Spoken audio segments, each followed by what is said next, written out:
about Leopold's Book Bar Cafe. It's Madison's bookstore for night owls, open till midnight every night. They've got lunch now, and starting next month, dinner next door at their sister restaurant, Fabiola's Spaghetti House and Deli.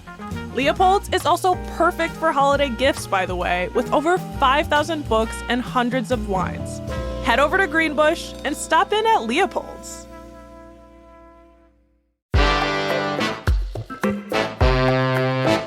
Today on CityCast Madison. It's Thursday, so of course, we're dishing on Madison's food scene. One not-so-hidden secret about Wisconsin, we have no shortage of bars. I'd venture to say we also have some of the nation's finest dives. You might have heard the latest news. Our beloved, historic Silver Dollar Tavern right off the Capitol Square is set to close. No one knows exactly when the Dollar's last day will be, but it could be early next year. So, as an ode to them and our many other fine local establishments, we decided to round up the best dives in Madison. Executive producer Molly Stentz, producer Dylan Brogan, and newsletter editor Haley Sperling give you their favorites. It's Thursday, November 30th. I'm Bianca Martin, and here's what Madison's talking about.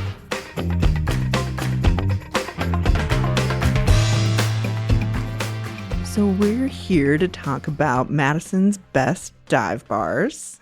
And with me today is our very own newsletter editor, Haley Sperling. Hello. Hello, hello. And we have producer Dylan Brogan in the house. Hello, hello. Hi. Hi. So, hey, before we get into our picks, I feel like we have to agree on what is a dive bar.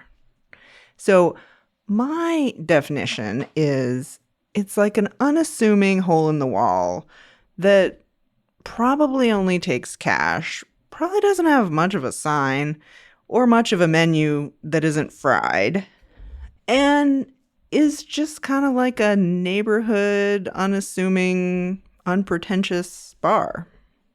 Is that fair? I think that's fair. I think the only thing that I would change about that statement now is just the cash part. Like a lot of dive bars, yes, like do still rely on just cash, but I think a lot of that changed in the pandemic. Like even some of the diviest dives that I have been to are now taking credit cards and debit cards because, COVID kind of changed everything. So even the definition of a dive bar, apparently. That's fair. That's fair. Yeah, and I don't think a dive bar is not something you necessarily recommend to other people, like when I think about it. But because there's like a spectrum now of nicer dive bars. All right. Well, I guess we'll have to get into it. So who wants to start? Well, I'll give you my quintessential one, which I would say it's not a recommendation, but it just might be the best dive bar, and that's the Silver Dollar Tavern. I knew you were going to say which is open at like 10 a.m. and it's got people in there then. It's right off the square. It was the first tavern to get a liquor license after Prohibition. It's been open since 1933. And, sometimes not so nice in there. Sometimes it's fun, though. I love the Silver Dollar. When I used to work at a restaurant on State Street, that was a place that we would hang out pretty often, me and my coworkers. It's a very solid, mix of people in that spot. And I think that is also something that kind of plays into that dive bar category, is that it's a spot for really anyone. It's open at 10 a.m. because those late shift people need a place to go, and it's a spot for construction workers or service industry professionals or students who need a drink. We love the Silver Dollar. Shout out to the Silver Dollar. Yes, such a good point. So Haley, what's your pick? So I do love the Silver Dollar, but mine is actually not too far away from Dylan's. And I have a very soft spot in my heart for the Plaza Tavern. I think it kind of is perhaps one of Madison's ultimate dive bars. It is a spot that is so student oriented, I would guess, these days. It's not a place that I go to regularly anymore, but when I think of quintessential dive bars, like that kind of is it. I'd be doing myself and everyone a disservice by not bringing it up. There are dive bars that I go to now, in my later 20s, that I also really love. One of those being Woody and Ann's on Winnebago Street, which is right by my house. And I think I like it there because like there are aspects of Woody and Ann's that remind me of Plaza. It's very much like this is a room and there is a bar and that's where you get drinks and like that's it, like it's not like you're meant to do something else. Plaza's got the pool tables in the middle. Woody and Ann's has like the shuffleboard table off to the side. They're both very much just like cinder block buildings. Like you really don't get cell service in either of them, which I kind of love because that's one of my main things about going to a dive bar is that I'm kind of on like do not disturb mode. I don't want to think about the outside world. Like I'm happy to chat with people at the bar. Dylan, like you said, I love talking to a regular, becoming one of the little barflies and whatnot. But I don't want my friends saying like, "Where are you?" or someone from work saying, "What have you been working on today?" Because that's not why we go to dive bars. We go to dive bars to escape the outside world. Yeah, I would say Plaza's right on the line, though, because they have such a good lunch crowd, That is true. But also, yeah, again, like Plaza, home of the Plaza Burger. Yeah. It's hard to disagree. It's a dive bar, but skirting the line there. Well, I don't know what you're going to think about mine and whether it's allowed or not. But, I mean, I got to go with the boo. I got to go with the caribou. It's definitely allowed. Okay, good. Whew. Yes, that was one of my backups. But that was also why I brought up the cash thing, because they are a place that used to be all cash only when I lived literally right next door a couple of years ago. Like cash only, that's it. But now, after pandemic, they'll swipe your card. Yeah, fair. I mean, it just feels like it's the kind of place that has endured the entire time I've lived in Madison and like every different neighborhood I've lived in and every different kind of friend group I've had or, like everybody hangs out at the boo. Everybody hangs out at the caribou and feels welcome. And I just have so many memories, from that place over the years. Well, I'm glad nobody else said it because I was like, what if everybody says that? That's going to be weird. I think it's kind of it's not like it's the obvious one necessarily, but it is such a solid spot. I knew someone was going to bring it up if it wasn't you. I mean, I was just there the other day with our very own Bianca Martin. Like that is a very lovely spot, and it is like a who's who of Madison sometimes there. But it is also another one of those places too that's open early, and there's like a lot of different walks of life of folks that show up there. Back when I lived on East Johnson several years ago, I was moving into my apartment and I had like a really heavy dresser delivered to my apartment and I couldn't get it up there myself, like get it into my unit. And so I literally just walked into the Caribou and I talked to the bartender and I was like, do you think any of these very strong construction men sitting at your bar would be able to help me with a task? And immediately she was like, yes. And just pointed at these two guys and was like, you and you, like, go help this girl. And I was like, thank you so much. And they did it. Like we got the dresser into my apartment. They were like, where do you want it? And I'm like, here. And it was great. And that to me is like the magic of a dive bar. That is so awesome because it's community. I mean, to me, it's like neighborhood and community. And yes, like you go there to escape, but you also go there because you do feel comfortable in a way.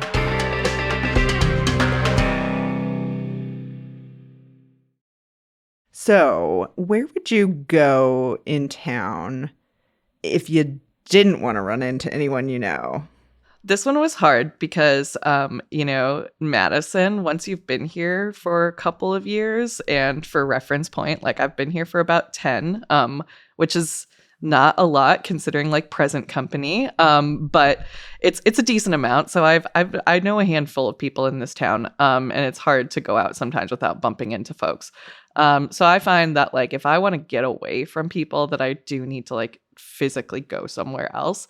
But I have had a really great time at Le Tigre Lounge, which I don't know if you would consider that a dive or not. Like, I think it kind of is. Some do, yeah. Right. Like, it kind of is in its own right in the way that I think that it's set up and, like, in the sort of, like, expectations that you have when you are a patron in there. You know, it is not really necessarily a party bar or whatnot.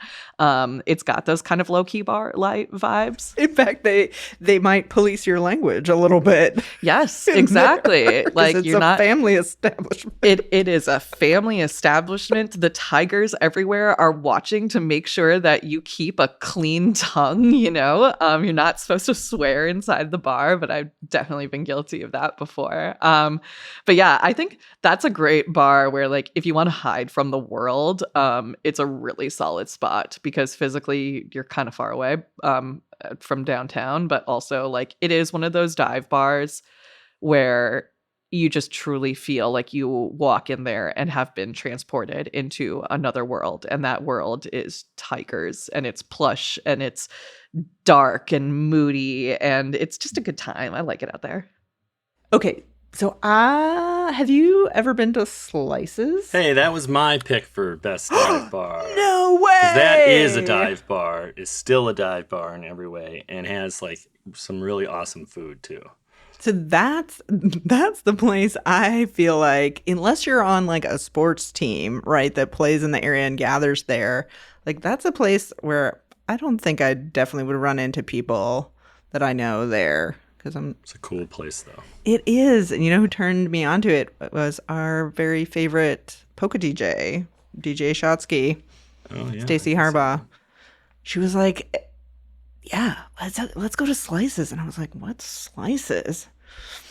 You'll get your bill back and be like, oh my God, they forgot to add stuff. But they didn't. Yeah, totally. So it's on Pennsylvania, kind of in the Oscar Mayer-esque neighborhood.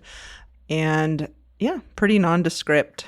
I feel like the times that I've been there, yeah, it's been filled with like softball leagues and people that come in from the parks. Yes. It's a cool spot. I've only been to Slices once, and I was very impressed. I thought it was really cool.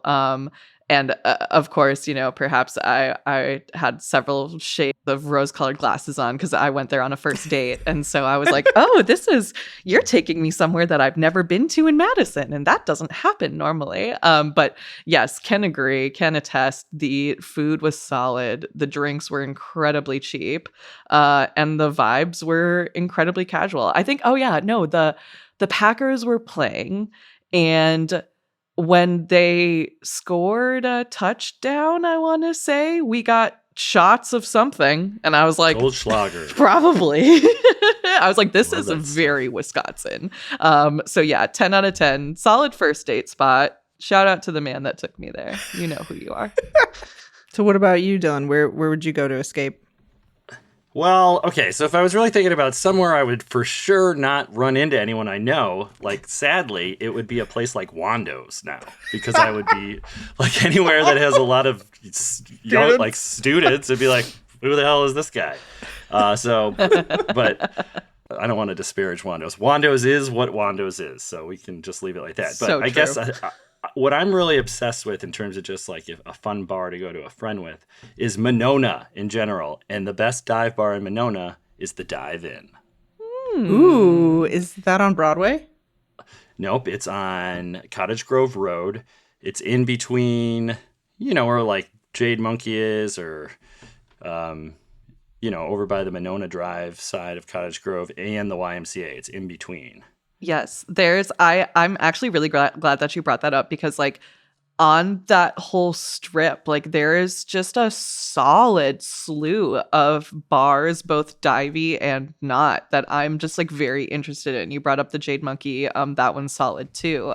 Chiefs. No, Chiefs. Yeah, that's not where for the light of heart, but and it's funny because the Jade Monkey, a lot of people like that one. I would say that one's Chiefs.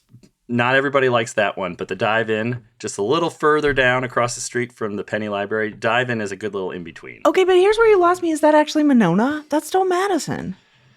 Oh, it'll always be Monona to me.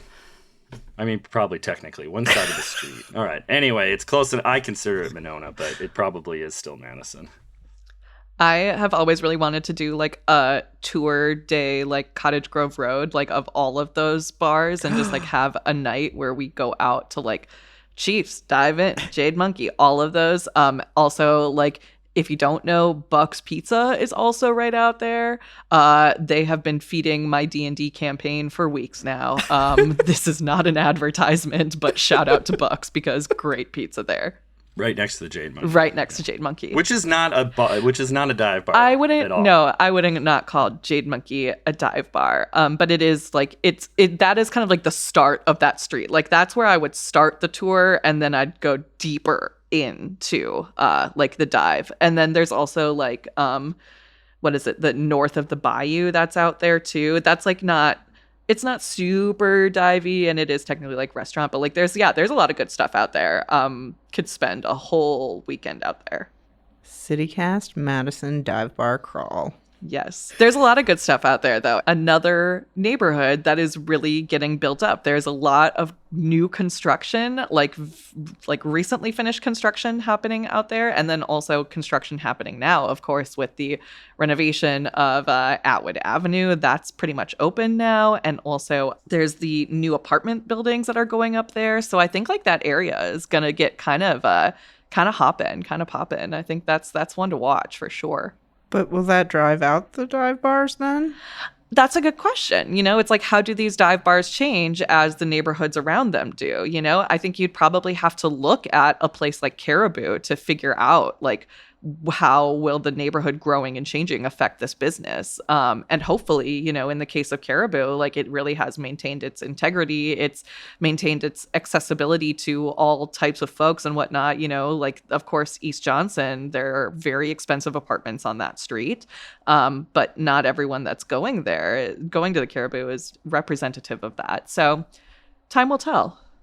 No, good point. I feel like, though, the parking is the difference. Like that's a really dense neighborhood and a lot of people can walk to the Boo, whereas Cottage Grove Road, a lot of those bars have their own lots, and as things build up and get more dense, like looking at a surface parking lot in a high value area is going to be, people are going to be eyeing that up. So that's, they'll all be volleyball courts, sand volleyball courts.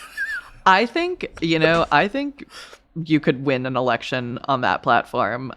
Someone needs to do a podcast episode about the chokehold that intramural volleyball has on the city of Madison. I simply don't get it. It's not for me. Neither do I, but good point. All right, I know we're running out of time here, but I got one like truly out of town dive bar pick. ooh, tell me. It's called the Landmark Bar and Grill in DeForest. It's on Main Street. Pretty sure it's family owned. Just nice DeForest people out there. It's 20 minutes away from Madison, but it might as well be a whole world, you know, in a good way. All right. Well, we'll have to check it out. I feel like it's got a real Wisconsin vibe. I love that. When you feel like you're a world away, but you're not. That's also how I feel. I know we are in on this conversation, but we cannot have a conversation about dive bars and not mention the Paradise Lounge. Oh, yeah. That's how I feel whenever I walk into Dice. It is another world. I've spent many late nights in there. Very much an industry jaunt for Madisonians. You will find all your favorite restaurant servers there because it's a great spot. Good food, late hours, chill vibes. The bartenders always have black tank tops on. The dudes, you know. Interesting. I haven't noticed that one, Dylan. I've never noticed that either. Usually some facial hair, long hair, kind of muscly, black tank top. Yeah, that's kind of like the vibe of that block, though. Yeah, that I could do a whole podcast episode on that block. But yes, Paradise, it's a solid if you're also looking for like an introduction to a Madison dive bar. This one is very accessible. It's right off the Capitol Square, and it is the cheapest place for a breath of fresh air, is what they say. Well, thank you for rounding up the best dive bars of Madison and beyond today. Haley Sperling. Thank you. Dylan Brogan. Thanks, Molly. See you later. Bye.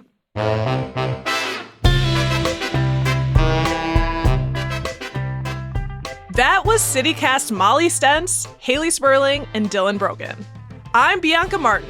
If you enjoyed the show, why not share this episode with Winslow at the Caribou? Spoiler, that's my favorite dive in town. But dang, are there some other fine competitors.